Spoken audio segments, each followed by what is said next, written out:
Now, the problem is, I said to you all this morning you were very efficient and productive, and you've all gone quiet about 90 seconds too early. So if you could just gently, don't start getting too chatty with each other. I'm giving you 60 seconds because otherwise the good people of the British broadcast will be very angry if we don't start at 2:15. I'll tell you, I'm not going to do that today. We're going to start on budget and on time. So give us another minute. Chat, then go immediately quiet.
See, I told you, just the top audience. Thank you all for coming back from lunch. Now, this morning we talked about investing for the future and we talked about making a fairer country. And you guys have invested your time with us today, for which we're grateful. We've invested in your lunch and everybody got someone because that is what equality looks like in modern Britain. Now, we have published a book about economic policy, but it turns out that it's actually easier running think tanks than it is running the country because you have to do.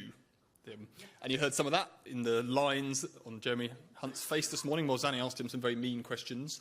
But you're now going to hear from another person who would like to be a doer for economic policy, from Keir Starmer, the leader of the Labour Party. He's going to give you a speech, and then we're going to have some more mean questions, I reckon, from Zeni, who's going to come and join us on the stage after that, and then we'll have time for questions for all of you. So can you all welcome the leader of the Labour Party, Keir Starmer.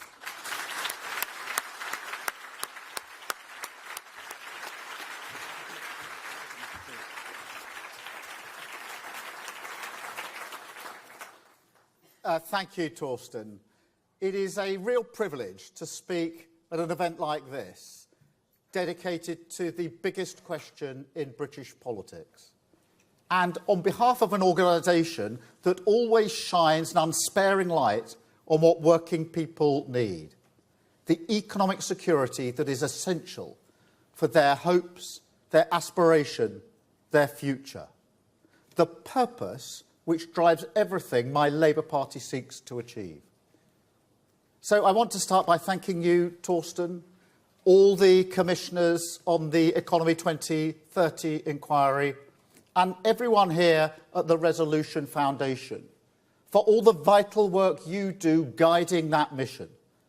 I know it's been a busy year, and I'm sorry I can't promise that next year will be any easier.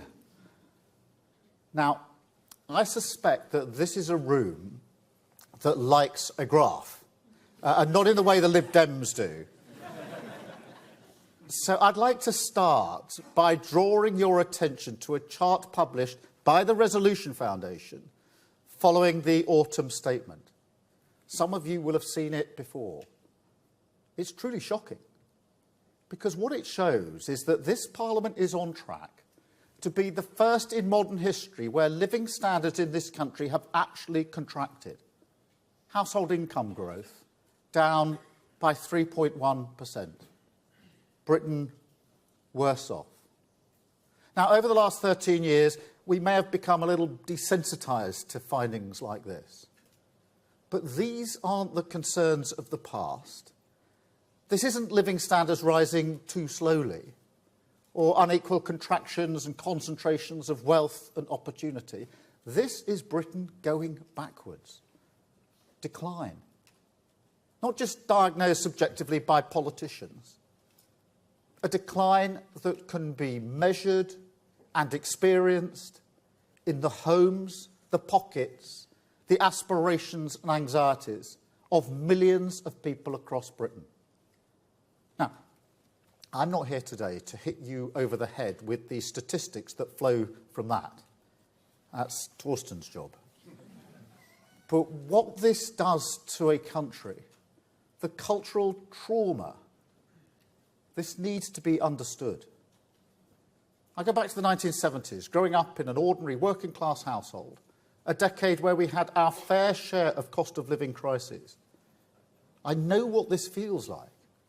I know when you're struggling to make ends meet, and we were, that the natural response of working people to work harder and harder can feel like you're running faster and faster into a brick wall. That rising prices create this kind of what next anxiety, a fear, and it really is that, of going to the shops because of the decisions you might have to make. And yet that graph shows unequivocally that this is worse than the 1970s, worse than the recessions of the 1980s and 1990s, worse even than the global crash of 2008. And before anyone ventures the pandemic and the war in Ukraine as explanations, big shocks, undoubtedly. I point to the evidence the Economy 2030 inquiry has set out at length, that our productivity failings, the root cause, predate those shocks. And that other countries, comparable countries, have dealt with those same challenges much more effectively. So we are in a hole, no doubt about it. And what this feels like is a clouding over, a loss of the future. Because what my parents felt in the 1970s was that whilst day-to-day life was often tough, the future would be a happier place. Britain would be better for your children. Hard work in the end, in the long run, would be rewarded. And that was actually a comfort to them, a security blanket, if you like. But one which for working people in Britain now, sadly, no longer exists. That is the upshot of that graph.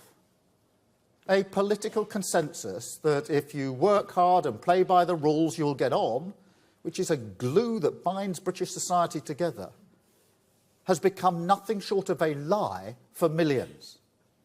It's a well from which so many political horrors can spring. But I say to all of you, if we are privileged enough to be elected next year, the quack diagnosis, the search for distractions and excuses, all of that ends. Because the defining purpose of the next Labour government, the mission that stands above all others, will be raising Britain's productivity growth, a goal that for my Labour Party will become an obsession. And that's a big change for us, having wealth creation as your number one priority. That's not always been the Labour Party's comfort zone, trust me. But that's the change I knew was necessary. That's the change I've delivered, and my party is united behind it. We see clearly the country before us. But I do want to be clear. It's not the case that any growth will do. We can't be agnostic about the sort of growth we pursue.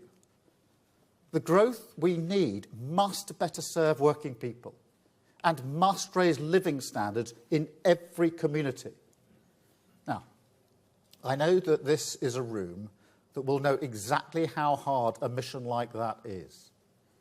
We all know the headwinds, the revolutions in energy, science, technology, the rising geopolitical temperature, terrorism, climate change, securing our borders, an age of insecurity. We see all of that. And yet the truth is, even before so many of these threats, it wasn't exactly a golden age for living standards, equality or productivity, was it? And even during the last time we were in government, even when we enjoyed the most sustained period of redistribution in British history, did it redistribute dignity and respect to working people? Or was that glue for too many places starting to come a little unstuck? No, the truth is, despite all the headwinds, despite the inheritance being stored up for us, this is a new era. And we must establish, as other politicians have in the past, a new economic consensus with a different model of growth, a different set of values, and a different analysis of the state and its role in the economy. Now, some people have called this modern supply-side theory because it recognises that the unchanging fundamental that growth comes from the supply-side expansion now needs a new toolkit. Others have called it productivism, acknowledging the obsession with raising productivity that is now required. They're both good, but for me, the best description comes from my favourite economist, who calls it securonomics, which is not easy to say. But nonetheless, Rachel Reeves' description is perfect, because in a single word, it captures all the insights that will shape this era and our approach. First, that the stability we enjoyed during the Great Moderation, that period of calm before the financial crash, and the conditions it provided for hyper-globalisation, that era is over. Cooperation and trade must now respect a mutual need for security. Second, that broad-based growth, economic security for every community, is now the only way to a stable politics and national unity. In short, we have to deliver on levelling up. We have to provide a more secure foundation for working people to get on, with cheaper bills, more home ownership, and stronger worker rights. But most of all, we have to provide sustained economic stability. This isn't just rhetoric. When politics keeps lurching, when you lose control of the economy, as this government has done, that loads political insecurity onto the backs of working people, and family finances take the hit. Third insight, a sticking plaster approach to public investment, seen again in recent cuts to capital investment, is bad for business investment, bad for living standards, bad for growth, and in the end, bad for the public finances as well. Fourth, that the old laissez-faire complacency on industrial policy will not deliver the long-term stability that investors need in this era. And fifth, that in a world where the likes of Putin will weaponise key supply chains, outsourcing critical industrial capacity is damaging not just for economic security, but also for national security. Now, if you fail to act on these 5 principles, the end result is an economy more vulnerable to the shocks of our age of insecurity.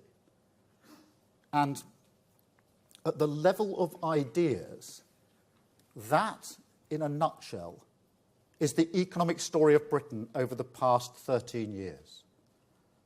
The Tories have been waiting around for the genteel conditions of the Great Moderation to return, rather than letting go of a failed ideology. They have refused to reassess the role of government as the careful steward in tough times for security, growth and economic stability. Because government can and must set the mission. Government can and must shape markets, not just submit to them. Government can and must reform our economic institutions rather than just mop up after the event with the state's big chequebook.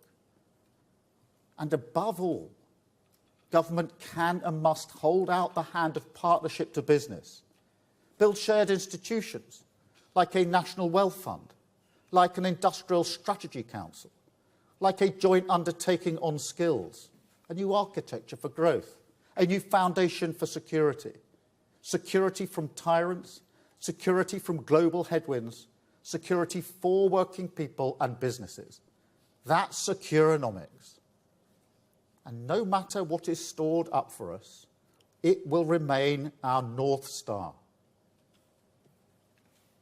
But look, of course, we can't ignore our financial situation. So while I welcome some of the individual measures in the autumn statement, tax cuts for working people are a good thing, it was also a budget for growth that ended up downgrading growth, and a budget for tax cuts that confirmed the highest tax burden since the war, a fiscal sleight of hand that showed the government is quite prepared to salt the earth of British prosperity in pursuit of its political strategy. Now, I don't think any of you expect me to announce Labour's spending envelope on this stage here today, and I won't. Nonetheless, it's already clear that the decisions the government are taking, not to mention their record of over the last 13 years, will constrain what a future Labour government can do. I mean, sometimes you have to laugh when they talk about that note in 2010. Because the comparison between 2010 and today is instructive. Compared with 2010, now debt is much higher, interest rates much higher, growth stagnant, British standing diminished, public services on their knees, inflationary pressure serious, taxes higher than at any time since the war. None of that was true in 2010. Seriously, never before has a British government asked its people to pay so much for so little. And that's why growth is everything. It's not just the quickest way out of this. It's the only way. The path to public service investment and keeping taxes competitive. It will be a hard road to walk. No doubt about it. And anyone who expects an incoming Labour government to quickly turn on the spending taps is going to be disappointed. Inflation, debt, taxes are now huge constraints. Of course, we will make different choices. On the non-dom tax status, invested in cutting NHS waiting lists. On removing private school tax breaks, invested in high-quality teaching and our children's mental health. But at the same time, we will be ruthless when it comes to spending every pound wisely. I ran a public service in the days of austerity. I know how hard it can be. But I also know you can always find ways to improve delivery, change your practice, your behaviour, reform your approach. And when times are tough like they are now, that is the least that people expect. Put it like this. There are millions of people in this country right now who wake up in the morning and know every day will bring a fight for every penny, just like the last day. My sister is one of them. I will say to her, let's go to the pub for lunch. And she will say straight away, I'll make sandwiches. So I've said to every member of my shadow cabinet, when they're drawing up their plans for our manifesto, think carefully about how precious every pound is for the people that we must serve. Hold them in your mind's eye and approach the public finances, spending decisions, like it's their money, because at the end of the day, it is. But look, this is a council of realism, not despair. The UK has huge assets, flexible product and finance markets, a highly educated population, world-class universities, this city, an economic giant, a global economy that is hungry for the services and sectors where Britain excels, life sciences, the creative industries, technology, clean energy, financial services, advertising. And then there's the potential of the places that have been ignored, passed over, disregarded as a source of growth and dynamism, a potential that I believe is routinely underestimated. And so, with Securonomics as our guide, there are big steps we can take quickly that will get British growth moving. One, we can get Britain building again. We're the only country in the G7 where land development per head has decreased in the past century. The dream of home ownership, ever more distant, working people shelling out more of their income to chase it. Less security and opportunity. So yes, we must bulldoze through the restrictive planning laws. We must remove the blockages that choke the supply side of our economy. Stop us building the warehouses, train lines, grid connection, wind farms, laboratories and homes our country needs.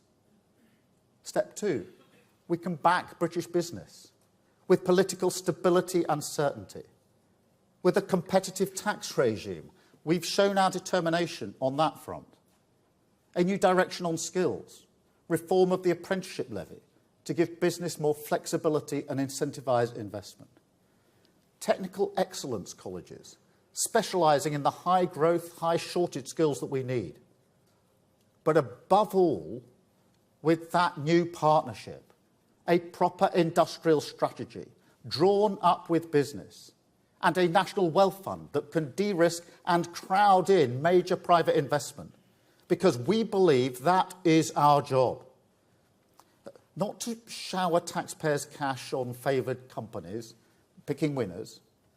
This isn't the old dogma. But in this global economy, it is negligent not to take a view on which sectors can compete, and even more negligent not to use the power of government to back them properly. Now, this is mission critical, because we will never arrest our decline unless we become a high investment nation. Finally, 3, we can make work pay.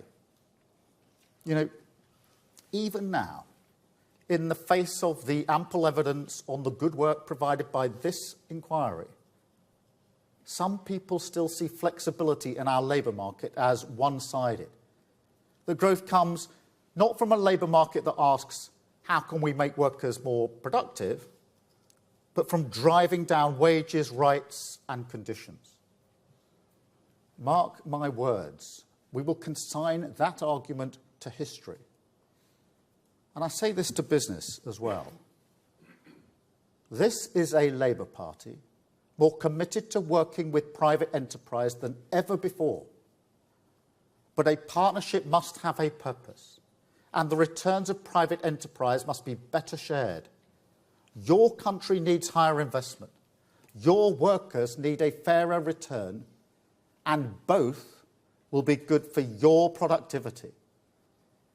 So we will broker a new deal with increased mental health support, a fully funded plan to cut NHS waiting lists, an end to zero-hour contracts, no more fire and rehire, a bold new act to stamp out racial injustice and a real living wage.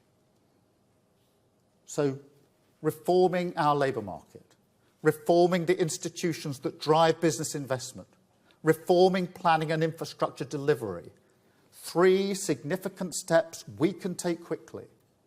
3 significant departures from the current British growth model, and all 3 laser-focused on clear challenges for our productivity, and 3 clear divides on growth that will shape the general election. Sorry, I do have to mention it, because it is a big election. Tory decline has been a disaster for the British people. Labour will offer a new deal for the public, stronger growth, rising incomes, creating the wealth we need to fund our public services. That's the direction we need. That's my ambition for Britain. A chance to turn the page on a miserable chapter of decline. And with a new economic plan, with a new determination, with growth that will deliver the security working people need, we will walk down the hard road towards national renewal.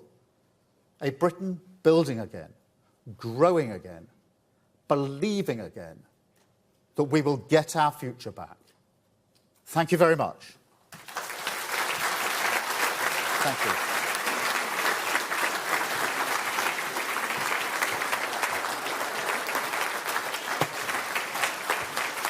Thank you very much.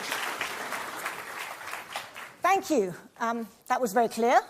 And you have said raising productivity will be an obsession for a Labour government, that it will be the defining purpose of the next Labour government, which is, frankly, music to the ears of this room. And very unusual for the Labour Party.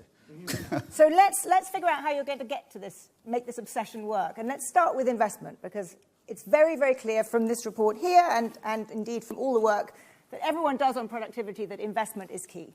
And let's start with public investment, because you describe the government's approach as sticking plaster economics on public investment. Yeah. Now, I want to know what your approach is, because as I understand it, it was September 21 that the Shadow Chancellor promised an additional 28 billion of capital investment each year to support the transition to net zero. That was your flagship policy. It's all we all wrote about. This year you repeated it, but without the word additional. I think it wasn't really mentioned at the party conference, and unless I missed it, you literally didn't mention that number today. What has happened to the 28 billion? Are you still committed to increasing public capital investment, and will you hit it within the next Parliament? Well, look, firstly, I'm not going to shy away from the challenge that we face when it comes to investment. And we need to create the conditions for both public and private investment. And that goes to the 28 billion as well. And I'll come directly to your question. What we want to do is have investment that triggers, and Rachel Reeves has set this out, a sort of 3-to-1 ratio where public investment triggering private investment by a ratio of 3-to-1. That isn't happening at the moment. It hasn't happened for a very, very long time because we haven't created the conditions for it. The conditions for it, and I've spoken, I don't know to how many investors and businesses about this, is a conversation that is always along the same lines that says we've got the money to invest, but we're not investing at the moment because the conditions, there's too much chopping and changing, there isn't any strategy, there isn't any long-term thinking. So we've got to set those conditions. We've got to remove the barriers as well. That's why I talked about planning, about the grid, about an industrial council. On the 28 billion, the first thing to be absolutely clear is what is the purpose of the money? Because I intend to have a mission-driven Labour government with only 5 missions. The main mission is growth, economic growth, as I've set out. The other missions, only 4 of them, clean power, 2030 is one of them, are to ladder up to that mission. The 28 billion, we will ramp up to that in the second half of the Parliament, and it will be used to trigger that other investment from the private sector. And we'll ramp up. It's not a question of the investment not starting until the middle of the next Parliament. It will be ramped up to that point. It is, of course, subject to our fiscal rules, but I am confident that if we turbocharge the growth that we need, we'll be able to achieve the investment we need within the fiscal rules. But if you are ramping up in the second part of the Parliament, just to be clear, that probably means that you are overseeing a net decline in public investment for much of your tenure. Well, we will be ramping up in the second half of the But will you be overseeing Parliament. a decline, at least at the beginning, in public investment? Look, I mean, the figures we're going to inherit are pretty awful figures. But you have choices. Once you're in government, you can decide, you could say, we need to invest in public investment is essential for growing this economy. That's, in fact, what this report suggests. and we're therefore going to borrow to invest. But you're now saying you will not do that. Well, we will borrow to invest subject to our fiscal rules. That's what the 28 billion in the second half of the Parliament is all about. But I do think it's a mistake to think that is all that you need to do to trigger growth, because if we don't create the conditions of stability, we won't be able to trigger growth. If we don't, I mean, when I talk to investors, say, what's the biggest problem with investment? They say, your planning laws, your regulations. If they're in the energy sector, they will say within the first few sentences, the grid is too slow. I've got a conversation seared on my memory about wind turbines, and had the conversation with a CEO of an energy company. How quickly can you build me a wind turbine factory? The answer was 2 years. I said, oh, that's good.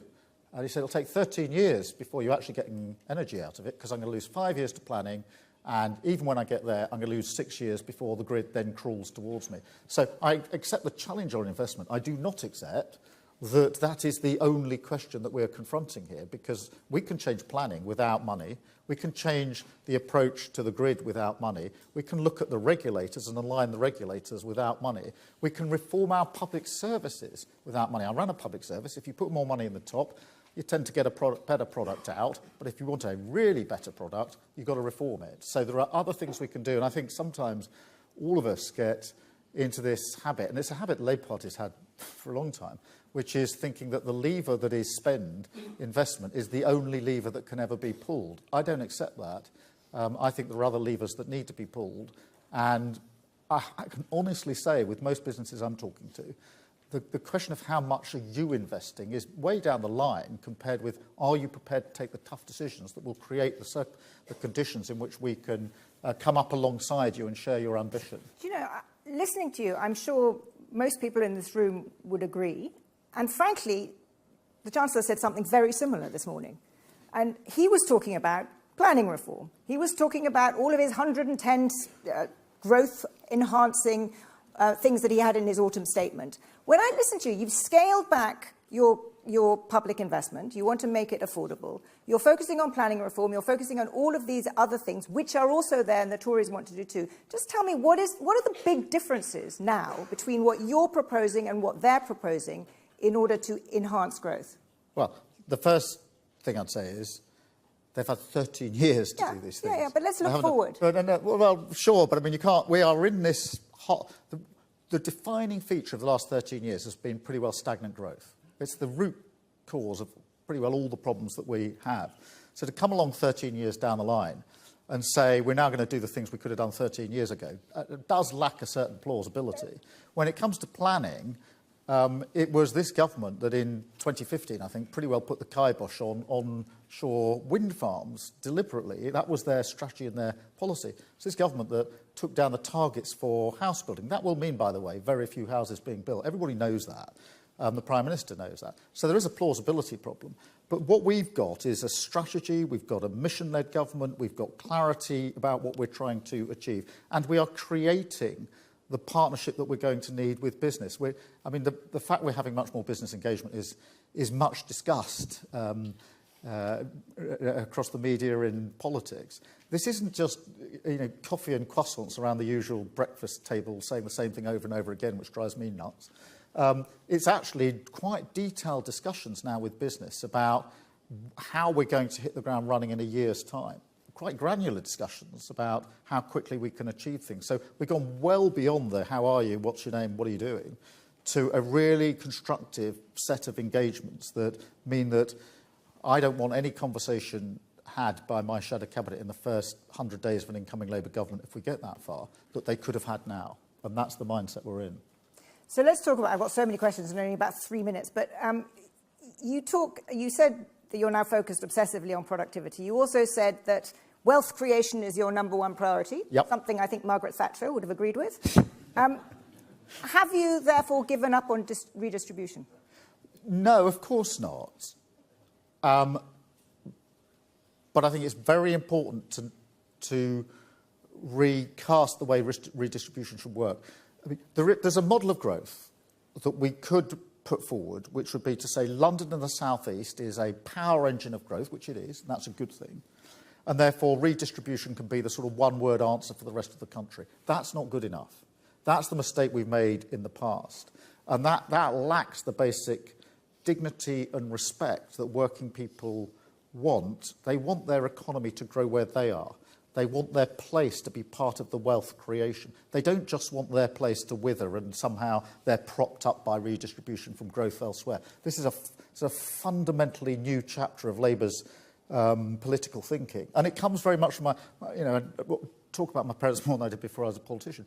But for my dad, who worked in a factory all his life, the dignity and respect of earning his own wage in a sector that was working was really important to him. And it's really important for working people across the country. So I've got nothing against redistribution, but I think that the idea of a model that requires us to say growth is there in some other place, what you get is a bit of the fruits with a bit of luck to keep you going, is a model that I don't think we can any longer countenance. I think if you look at the last 13 years, look at the divisions, the inequality, the whole concept of levelling up is built on an understanding that we can't go on any longer turbocharging some parts of the country, some sectors, some communities, and leaving others falling by the wayside with just about enough to get by.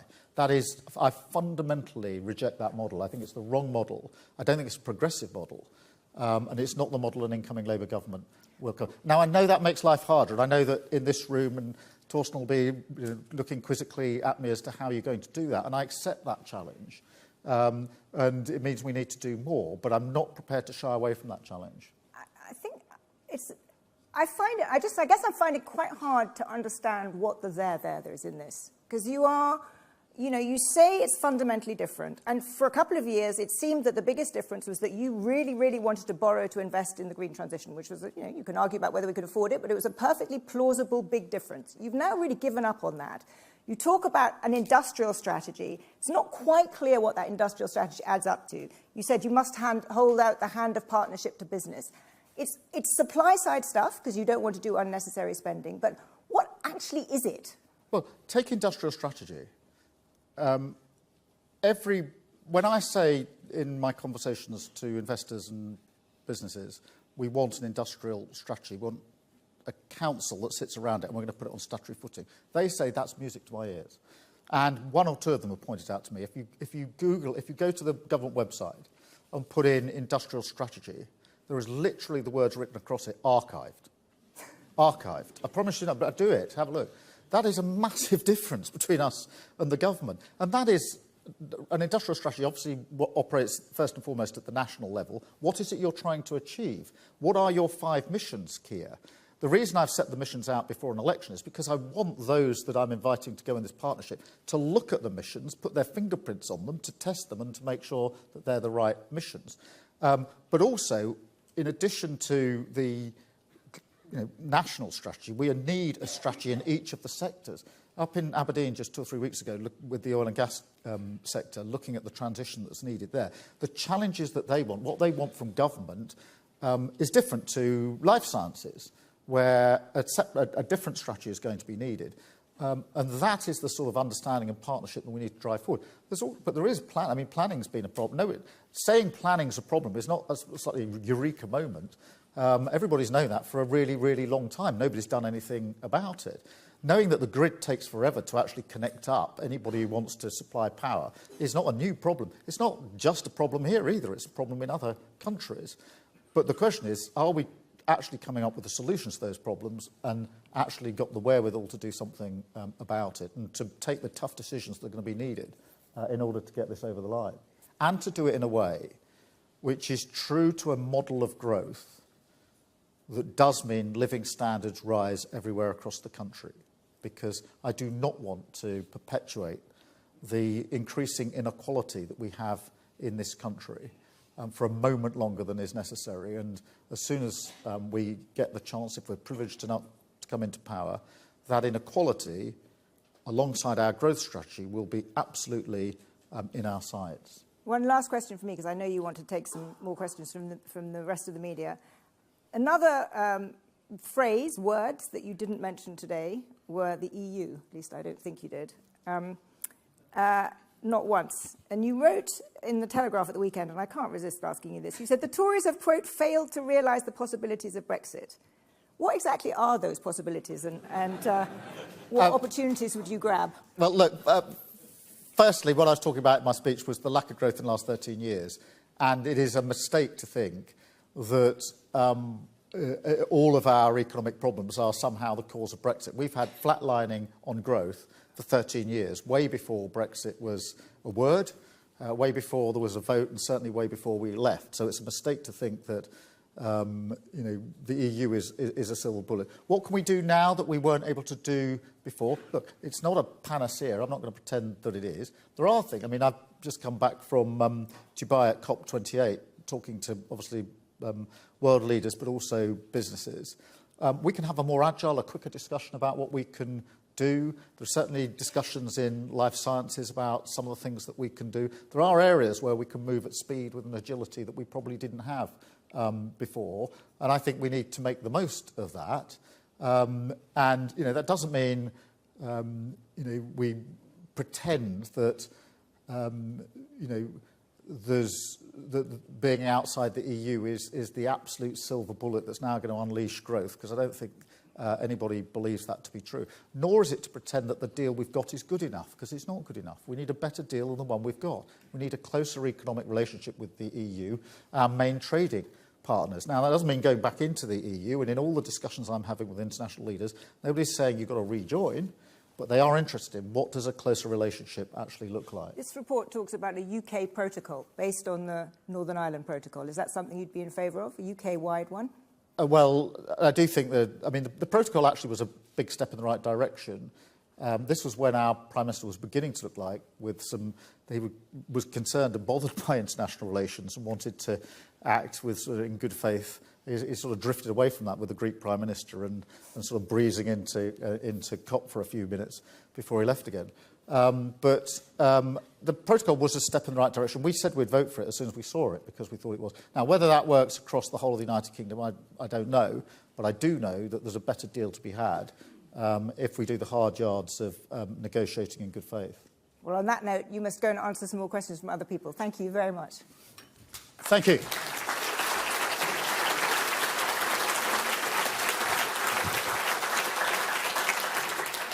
I've got a number of media questions that I know various journalists are waiting to ask.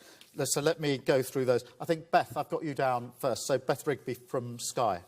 Keir Starmer, you keep saying public services are on their knees, and yet now you're saying beyond small amounts of money Labour have already committed, a Labour government won't be turning on the spending taps after a general election. You know it will be a huge disappointment to many of your supporters. I have a really simple question for you. Can you at least reassure them that you won't be cutting any departmental budgets after a general election, or are some spending cuts still on the table? Well, but let me take that in two parts. Firstly, on public services, look, I'm a massive believer in public services. I gave up 5 years of my life out of practice as a lawyer in order to run a public service, which was the Crown Prosecution Service. So I do care about, I believe in public services, and I know a thing or two about the constraints of delivering in public service, and I'm certainly not in the business of cutting the funding, which is why the focus is so much on growth. What I would say, though, is that we must never forget that our public services need reform. I saw that for myself. In criminal justice, which was my old field, it is perfectly true you can put more money in the top of your public services and you probably get a slightly speedier product, but you don't materially change it. You have to reform. The same is true now of the health service. The health service, 75 years or so in, is facing very different challenges to the health service when it was created. If it's to last another 75 years, and I want it to, I believe in it, and I'm determined that it will, then it's got to change. It's got to become preventative. It's got to be closer to people in their communities. We've got to make much more use of data and AI. So on public services, yes, there's the question of how much money you put in, but there is equally the question of whether you've got the wherewithal to carry out the reform that is desperately needed. And for that to happen, Beth, just get this, because if that reform is to happen, we've got to break out of the silos of delivery in government. One of my biggest frustrations in criminal justice is that if you wanted to improve and to prevent crime, reduce crime rates, you had to deal with health, education, the situations in which people were living. But that was all outside of the criminal justice silo, and therefore it never really got done. So we've got to do a different way of delivering. It is about money, but it's not just about money. Thank you, Beth. Can I go to Darshini at the BBC? Thank you. Just following up from Beth's point, really, because there is another chart which was circulated widely after the autumn statement, which showed that some departments could be facing spending cuts once you take into account population growth and inflation of the greatest size since the last period of austerity 10 years ago. Now, we can say we can spend money more wisely in the public sector, but you'll be very aware that many services are under much more pressure. They're already much leaner. So what assurances can you give people that in reality they are not facing a new age of austerity, that the level of services they're seeing at the moment will be maintained? Well, look, if you look at the record of Labour in government, what you see is a record of investing in our public services. We are, the austerity is something of this government. That is the road down which they want. We are a party that always invests in our public services. Of course, we're going to inherit a very difficult situation. There's no point me pretending otherwise. It is obvious that the government is doing everything it can to salt the earth to make it even more difficult for whoever might come after them. By the way, that's not in the national interest. This reduction of government from the national interest into party interests is so bad for the economy and so bad for the country. Not thinking what's the best thing for the economy in 2 or 3 or 4 years' time, but how do I make the life of Keir Starmer more difficult? They actually briefed out that the King's speech was all about making my life difficult. I don't care which political party you support. Government should never be reduced to that. Now, we need to reform, we need to grow our economy, but the record of Labour governments is always to look after our public services. Thank you very much. I've got Peter from The Guardian, I think. Peter. Keir, I think if a voter was to read through the speech you just gave, they might very easily recognise your description of where the country is now. But when it came to reading the bits about how things are going to improve under a Labour government, they might potentially find it a bit woolly in long term, things like supply-side reforms, banking it all on economic growth. One of the things we've heard earlier from this stage is that politics is about offering hope to people. If one of these hypothetical voters was to listen to this speech now, in, say, a sentence or less, how would you sum up how their lives are going to be better under 2 years of a Labour government? Higher living standards, felt across the country, giving people hope, a sense that we have a direction as a country, a sense that we've got a government that wants to bring people together and has got a clear idea of where it's going, a sense that we need economic growth which is living standards raised, a sense that the change we need to make for energy, the transition, is not just an obligation, a millstone around our neck, but a huge opportunity to get ahead for lower bills, for security, for the next generation of jobs. A sense that the health service, which most people are really anxious about, will it last any longer, is in good hands and is going to be there for decades to come. A sense that young people have opportunities under a Labour government that they don't have at the moment. When looking at the statistics to see that most working class children are going to be held back by the salary or income of their parents rather than their own talent is something I will never accept. And people knowing they've got a safe place that they can work and play. These are, every time I test out our missions on anybody, almost everybody says, I want some of that. I want to go in that direction. And that's why we characterised it at our conference as the difference between 13 years of decline and a decade of national renewal. And Peter, I'll say one other thing that I do think is important going forward. The decade of national renewal is important. I accept your challenge. Beth put it to me at the beginning of the year, I think, when I did my New Year's speech. It's a challenge which always comes, which is, that's all very well, but that's going to take 5 years. What about this Christmas? What about this January? Why can't you do it by then? And we have this with the waiting, with the NHS. Every year we have an NHS winter crisis. It's coming. It comes every year. Every year, the only thing we know is it's going to be worse than the year before. And in about January or February, watch for it this year, There'll be a bit of sticking plaster that's put on that gets the NHS through to about April, May, June when it gets warmer. And then we go into another winter crisis the next year. We can't go on with that sticking plaster politics. It's the lack of the fundamentals. Yes, some of these things take time. The home insulation scheme that was running, it started about 15 years ago, which would have massively reduced the energy needed to heat homes. That was cut 10 years ago by David Cameron, said, cut the green crap.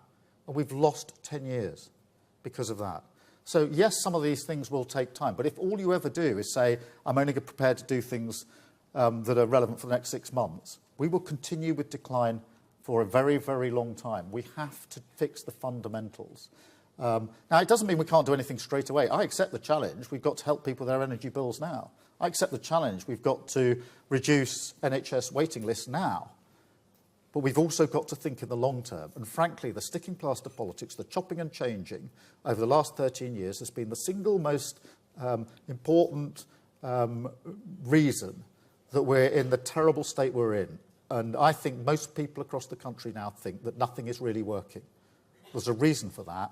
That's because we've done everything too short term. We've never been prepared to say these are the changes we need over a period of time. It's going to take time.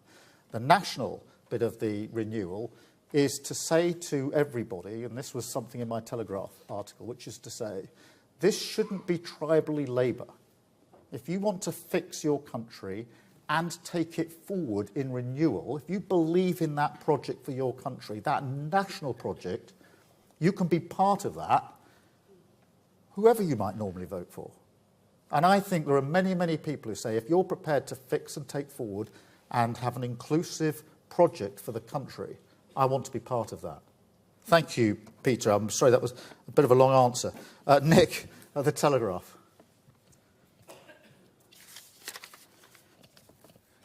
Thank you, Keir. I just wanted to come back to the answer you just gave then on the 28 billion green investment. You said it's subject to the fiscal rules and dependent on growth. So if growth is slower than expected, are you saying that that 28 billion figure is a target that you would like to achieve, but you will be sticking to those rules and therefore you might never actually reach it? And just ever so quickly on the speech, in response to Beth, you said you're not in the business of cutting funding. After 5 years of a Labour government, will the state be larger as a proportion of GDP? Thank you. Nick, on the 28 billion, we will ramp up to that and get to that in the second half of the Parliament. It is, of course, subject to our fiscal rules. That's not special to the 28 billion. And talk to Rachel Reeves about this. Everything we do is going to be subject to the fiscal rules. They are the most important foundational stone. And this is not just about, going into an election. They're fundamental, and they're fundamental for a reason. Last year, we tried the experiment of unfunded commitments that would not be consistent with our fiscal rules. We tried it with Liz Truss as a country. And it didn't land well, did it? It caused huge economic harm. And who's paying the price? Whose mortgage has gone up? Who's struggling with their energy bills? Who's struggling at the supermarket? Working people. I'm not prepared to let that happen ever again. And therefore, those fiscal rules are the foundation upon which we build everything. They're not a straitjacket for the 28 billion. They're a foundational stone for everything that we should do.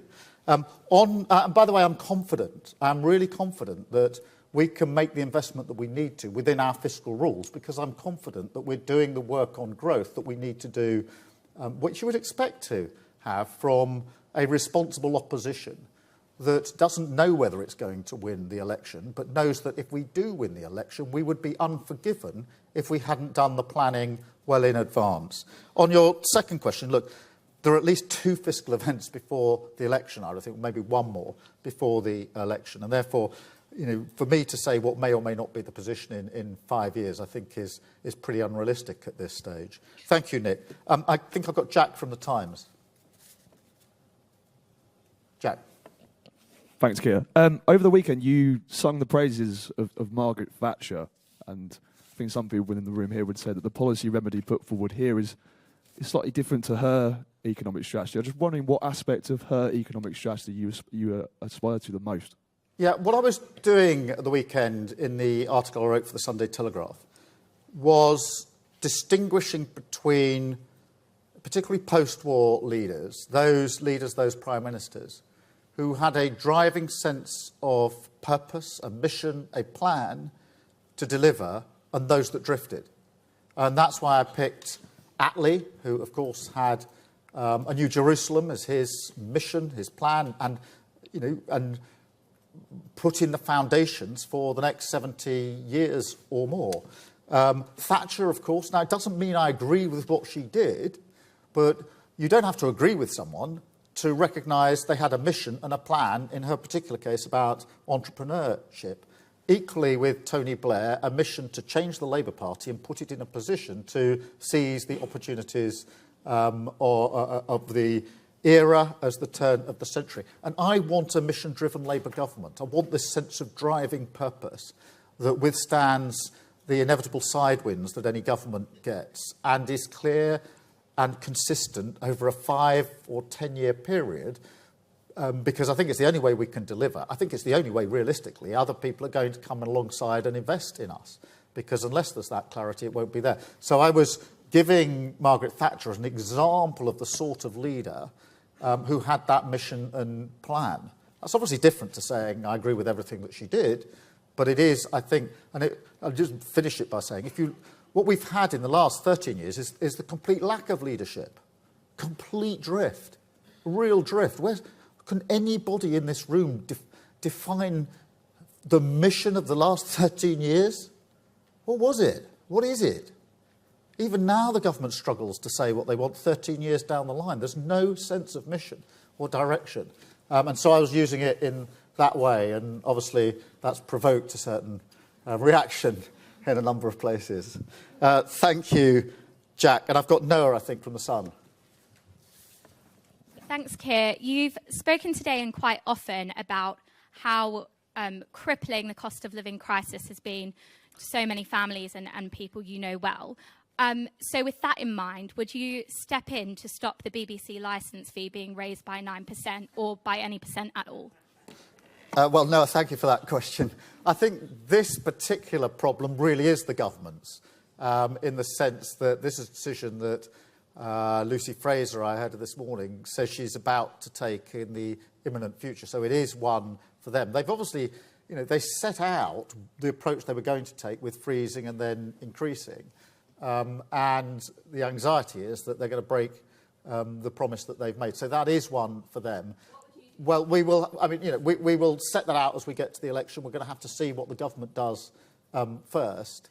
And like all things, it'll have to be set out in detail before the election. I'm going to wait to see what Lucy Fraser actually does. Wait to see what may or may not be in a budget, if we get to a budget early next year. But I think in that particular case, this is a problem that the government's making and one that they're going to have to solve sooner rather than later. Thank you all very much. I think we've probably overrun our stretch, but thank you very much for having me. Thank you.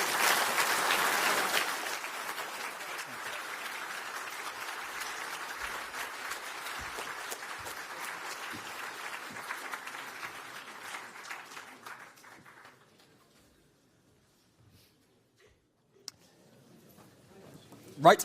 I hope you've all enjoyed that. You know what the next 5 years may or may not look like. Now, one of the things that Keir Starmer would like, apart from you beautiful audience, he would like some political change. But that is a choice the country gets to take over the next year. But the country doesn't get to choose whether or not it has economic change. So that is where we are going to turn to next with our final panel. So if our panellists